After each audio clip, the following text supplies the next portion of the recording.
আজকে আমরা ইনশাআল্লাহ সফলতা কি আসলে মূলত সে বিষয়ে জানব। সফলতা তখনই সম্ভব যখন সে সফলতাকে কেউ সম্পূর্ণরূপে এবং চিরকালীন ভোগ করতে পারে।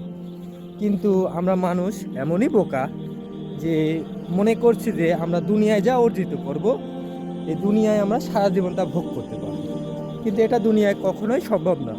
আমরা সবাই জানি, কিন্তু এগুলো আমরা বিশ্বাস করতে চাই না। জানি, কিন্তু আমরা কেউই এটার উপরে নিজের মনকে স্থির করতে পারি না। তবে আমাদের মরতে হবেই অবশ্যই। আমরা কেবল তখনই আমাদের সকল কার্যকর্মকে সমানভাবে ভোগ করতে পারবো তখনই যখন আমরা আখিরাতকে বেছে নেব। আমাদের কাজ যদি হয় এমন যে আমরা ভালো কাজের মাধ্যমে অনেক নেকি সঞ্চয় করেছি, যা আল্লাহ গ্রহণ করেছেন, যার মাধ্যমে আল্লাহ আমাদের পুরস্কার স্বরূপ জান্নাত নসিব দেন, সেক্ষেত্রে আমরা কেবল আমাদের আল্লাহর দেয়া যে নিয়ামত, সে নিয়ামতকে আমরা চিরকালীন ভোগ করতে পারব।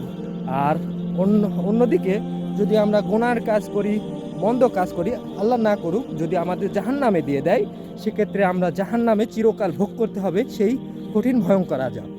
এজন্য প্রকৃতপক্ষে আমার মনে হয় যে কেউ যদি তার জীবনের যা অর্জন করেছে তা যদি চিরকালীন পাইতে চায়, সেক্ষেত্রে তার একমাত্র লক্ষ্য হওয়া উচিত আখিরাত। কারণ সেখানেই সম্ভব কেবল যা আপনি অর্জন করেছেন তা সব একদম আজীবন ভোগ করার জন্য। তাছাড়া দুনিয়ায় এটা হাসি ছাড়া আর কিছুই না ভাই। এটা চলে যাচ্ছে, চলেই যাবে, আমাদের হাতে কিছুই থাকবে না।